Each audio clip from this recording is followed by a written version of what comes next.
Жыл жыйынтыгын чыгарган коллегия жаңы дайындалган жетекчилерди тааныштыруу менен башталды. Каладагы экотех инспекциясынын башчысы Бекжан Султангазиев, Автоунаа муниципалдык ишканасынын жетекчиси болуп Сайыпжан Турдыев, спорт комитети, жылуулук ишканасы жана бир катар муниципалдык мекемелердин башчылары жаңыдан жумуш ордуна киргени айтылды.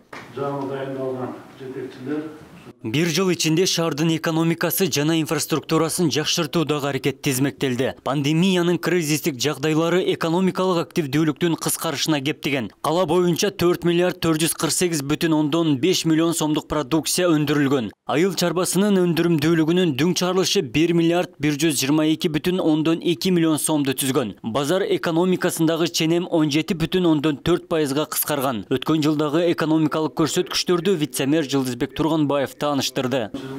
185 миллион сом дагы коюшубуз керек да. Сизден айткым ушуларды тышкы карыздарды ошол биздин ишканаларды жоюу боюнча анализ кылып сүйлөштүңүзбү ошол ишканаларды чакырып жетекчилерди кандай кылып булар быйыл ушул тышкы карызды жоюу боюнча эмне иштерди болушат, кандай жардамдашып биздин жергиликтүү бюджеттер булар. Ушул алган ишканалар козгаш жокун ишканаларды ошол мезгилде алар абоненттер карапчысына төлөмдөрүн керек болсо мына жапар турачы шаардык кеңешке аркылуу тарифтерин караш керек, кайсы бюджет мекемелерди же болбосо калктыкты карап туруп ошону жоюу боюнча иштебесек, мына биз тапкан акчаларыбыздын көпчүлүгү ошол тышкы карыздарыбызга кетип турмак. Өткөн жылы салык чогултууда шаардык бюджет 102,1%га аткарылган. 1 миллиард 35,3 миллион сом чогултуу мерчемделсе, 1 миллиард 56,6 миллион сом жыйналган. Ишкерлик чөйрөсүндөгү салык карантиндик чектөөлөргө карабастан 21,3 миллион сомго көп чогулган. 1209 жаңы чарба жүргүзүүчү субъекти катталып, жаңы жумуш орундардын саны 1608ге жеткен. Кала башчысы салык кызматына ыраазычылык билдирип, көмүскө экономика менен күрөшүүнү мамлекет күчөткөнүн айтты. Быйылкы жылы жергиликтүү казынанын көлөмүн 30%га өстүрүүгө тапшырма берди. Канча пайыз өсүш болот? Прогноз кандай, анализ жасадыңар?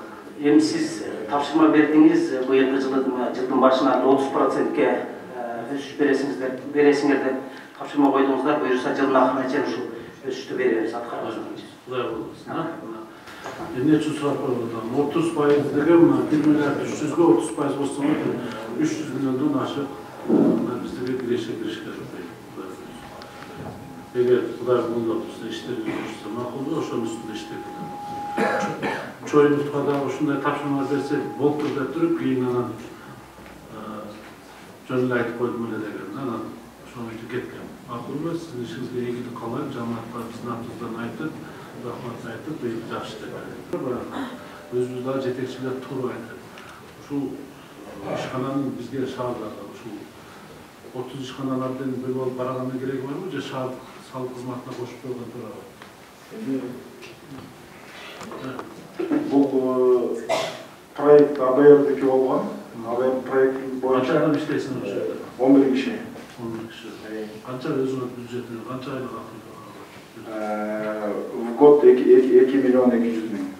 Карабы, карап, болбосо сүйлөшүп туруп, өткөрүп берилген шаарда мындай бир жылыш болсун да, эң крупный налогоплательщиктерди бөлүп аласыңар да, анан план аткарып коет да.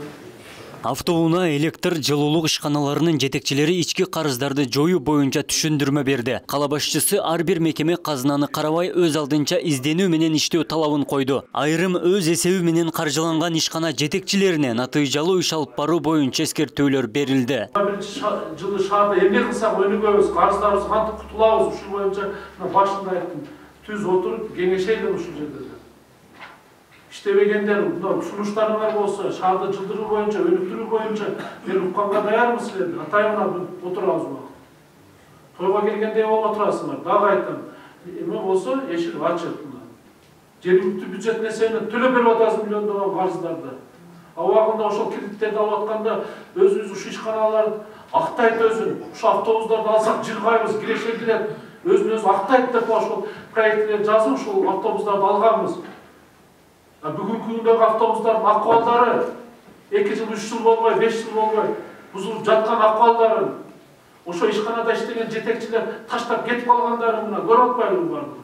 Өткөн жылы COVID-19 илдетинин жайылышын алдын алууга жана ооруган жарандардын дарылануусуна тиешелүү шарттары каралып, пандемия менен күрөш биринчи кезекке чыккан. Дартка каршы казынадан 10,8 миллион сом акча каражаты бөлүнгөн. Шаар мэри 30 жылдан берки саламаттык сактоо тармагындагы система калк саламаттыгын камсыздоодон начар экендигин эпидемиянын эпкининде ачыкталганын айтты. Бүгүнкү күндө медициналык каражаттар толукталып, саламаттык сактоо мекемелери жаңыланганына токтолду. Биздин медицина тармагында бүгүнкү күндө акыбалыбыз кандай экенин ушул пандемиянын шылтоосу менен биз көрдүк да.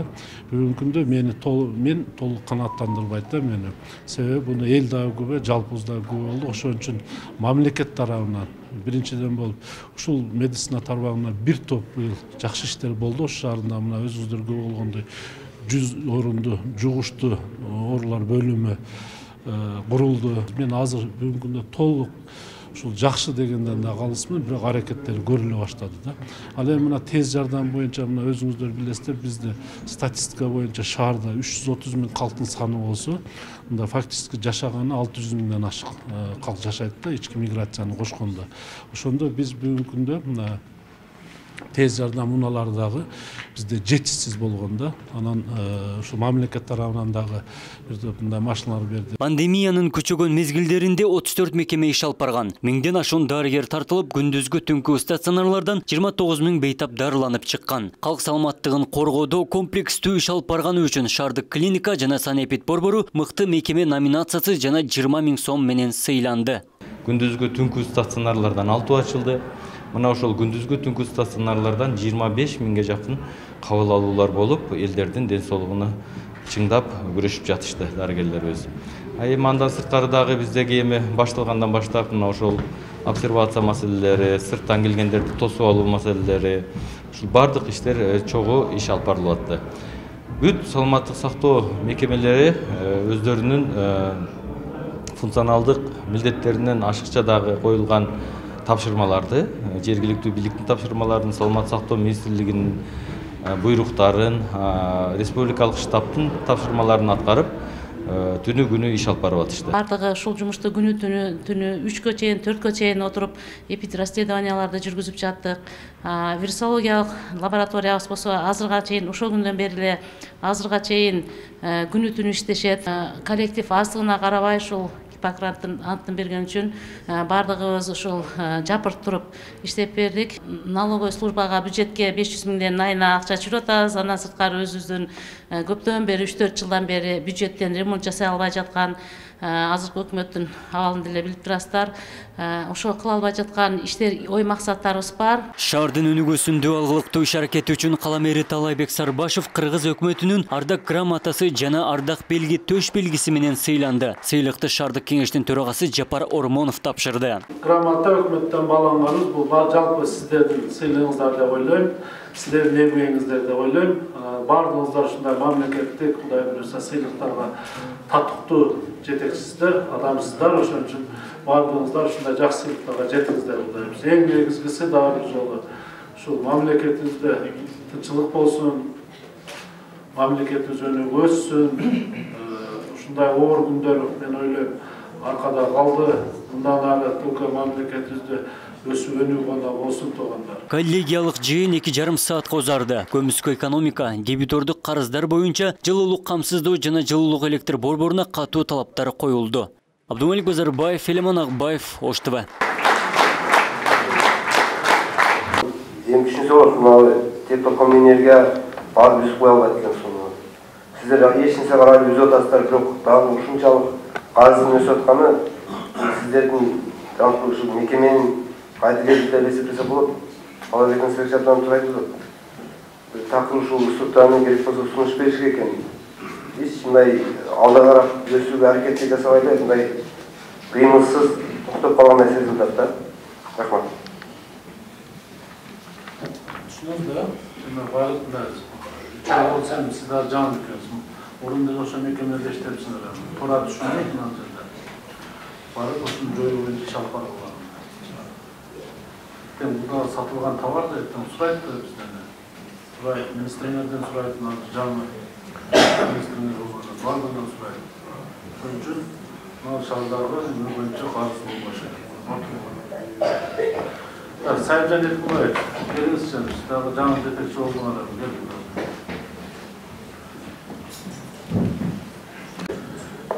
Siz dagы билдиңиз да, таанышып туруңуз да ишкана менен, а? Ооба, бuyursa. Мынау эми ал жерде дагы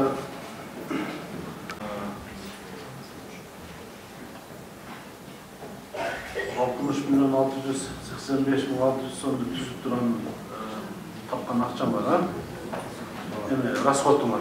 Чыгашасы. Bir күндө мен Асылбек Аман заводтер жөнөттүргөн баардыгы пандемия жеп атат да, биз туура түшүнүү менен. Эми азыр аудиттерди текшерип атат, жыйынтыгы кандай болот, мурунку жетекчинин кандай зыян келтиргенин аны ошол текшерген комиссиянын жыйынтыгы кечээ мен аудиттерден сурадым. Анча-мынча кемчиликтер бар экен, аны толуктап коюу боюнча өзүнө мурунку жетекчилер түшүндүрүштөр жүргүздүк. Мына болбосо биз баргасыз бул жердеги органдарга бергенге мажбур болобуз. Ал 1 миллион, 2 миллионду баары бирок ишкананын акчасы да, бирок үчүнчү жетекчи катары. Мен бүгүн бизге мына бюджеттин комитет бизден мына Жылызбек мырза корпустун жоюу боюнча. Ана мен келечекте 20-жылга, 21-жылга да комчулук отурат, сиз вице-мэр болдуңуз. Кандай прогноз кандай быйылкы жылга? Олайбек Насырбек үчүн катышуучулар. Биз бүгүнкү күндө бул карыз боюнча иштеп атабыз. Аркада отурган жетекчилер. Мен туура түшүнөм, жылды жыйынтыктап атабыз. Мына келгениңизге эми 1 саат 5 мүнөт болду. Эгер тажагандар болсо, отура албай калгандар болсо, эшик ачык. Мына эртең ушул жерден чыгып туруп, шаар боюнча аз барганда эл силерден сурайт. Кандай жыйынтыктар бар? Кандай жетишкендиктерибиз бар экен? Эмне кемчиликтерибиз бар экен деп сураса, жооп бере тургандар болду. Эл арасында жүргөндө ушул тармактар боюнча суроолор болсо, силер жооп бергиле, силер активсиңер шаардагы. Отуруп, көңүл бурмагандай отуруп атасыңар кээ биринде. Ошон үчүн бул коллегиялык жыйын, жылдын жыйынтыгы. Түшүнүп алыңар да муну. Эмне үчүн мен буларды бир сурап, сөзгө жыгайын деп чакырып аткан жокмун. Кийин кандай кылып ушу тармактарды оңдойбуз? 21-жылы шаарда эмне кылсак өнүгөбүз, карыздарыбызды кантип кутулабыз, ушул боюнча башында айттым. Түз отуруп кеңешели ушул жерде. İştebegендер, сунуштарыңар болсо, шаарды жылдыруу боюнча, өнүктүрүү боюнча мен укканга даярмын силерди. Атайын отурабыз бак. Тойго келгендей болуп отурасыңар. Дагы айтам. Эме болсо, эшик ачык. Угалгыла да. Эң керектүү маселелер көтөрүлүп атат бул жерде. Ишканабыздын акыбалдары менен миллиондогон карыздарга кирип атабыз. Жергиликтүү бюджеттин эсебинен төлөп берип атабыз миллиондогон карыздарды. Абагында ошол кредиттерди алып атканда өзүбүз ушу ишканалар актайт өзүн. Ушу автобустарды алсак жыргайбыз, кирешелдирет. Өзүн-өзү актайт деп ошол проекттер жазып ушул автобустарды алганбыз. Бүгүнкү күндөгү автобустардын акыбалдары 2 жыл, 3 жыл болбой, 5 жыл болбой бузулуп жаткан акыбалдарын ошо ишканада иштеген жетекчилер таштап кетип калгандарын мына көрүп атпайлыбы бардыгы? Укпайсыңарбы? Канча автобус иштеп атат бүгүнкү? Канча автобус келген? Канча троллейбус бар? Акыбалдары кандай экен? Айтып бериңиз мына. Бүгүнкү күндө жаңылганбыз. Иш көп да аткара турган. Даяр нерсе мындай үйрөнүппүз. Кээ мурунку кеткен жетекчилер мактанып атат экен. Мен барда иштегенде ошо ишканада карызымча эле 3 миллион, 4 миллион. Ал бирок бул жерден канча миллион акча алып жүргөн ошо жетекчилер бюджеттен. 15 миллион, 20 миллион сом алып ишкананы ушундай жаман эмеге үйрөткөнбүз да. Жок иштебей эле кой, изденбей эле кой, лучше мэре бюджеттен карап берет деп. Азыр кээ-биркилер үйүндө отуруп алып мактангандар бар экен да. Мен иштеп атканда мындай карыз жок эле. Конечно, былтыр бергенибиз жок ошол акчаны. Ошон үчүн мына карыз айтпайсызбы эле тура, былтыр бергенибиз 7 миллион эле бердикпи? 7,5 миллион гана бердик. Жылда 20 миллион берип жүргөн. Ошонун негизинде өсүш өсүш 21 миллион. Кайра мына азыр айтып атам, вице-мэр болгон Сабжиновдор дагы кайталайм. Азыр жаап берели дагы, мына жаңыдан баракты ачып туруп башташыңыз. Жамаатты чогултуп, мына алмаштыра турган жетекчилерди кээ бир заңдарды эмелер иштебеген болсо, алмаштырылсын. Мен укукту толук өзүңүзгө берем. Макулбу? Болсун. Кыргыз Республикасынын өкмөтүнүн ардак грамотасы менен сыйлоо жөнүндө буйрук чыгыптыр. Ошол сыйды тапшыруу вазифасы мага түшүп атат. Антан силердин катышуңуздар менен ошол ардак грамотаны, Кыргыз Республикасынын ардак грамотасын Оручларыбыздын мэри Талайбек Насырбековичке тапшырып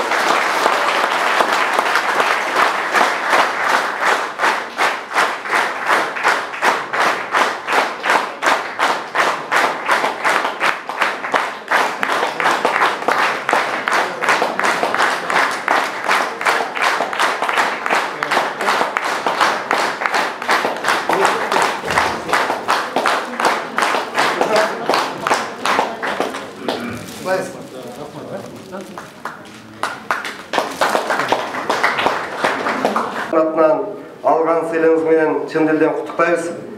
Бул сыйлык жөндөн-жөн келген жок. Ушул жамаат менен, эл журт менен шаардын социалдык экономикалык жактан өсүшүнө, шаардагы стабилдүүлүктүн сакталышына, жалпы эле шаар артаптуу өсүшүнө кошкон салымыңыз менен ушул баягы элибизде жакшы сөз бар, эл эмгегин жер жебейт дейт. Эмгекти баалап ушул Кыргыз Республикасынын өкмөтү сыйлап атат. Сыйлык мындан ары да уланып, чоң-чоң мамлекеттик сыйлыктарга ээ болуп, эң негизгиси элдин сыймыгына ээ болуп, ден соолук толуп жүрөңүз. Дагы жолу куттуктайбыз. Рахмат.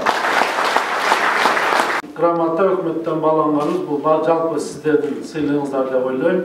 Сиздердин эмгегиңиздер деп ойлойм.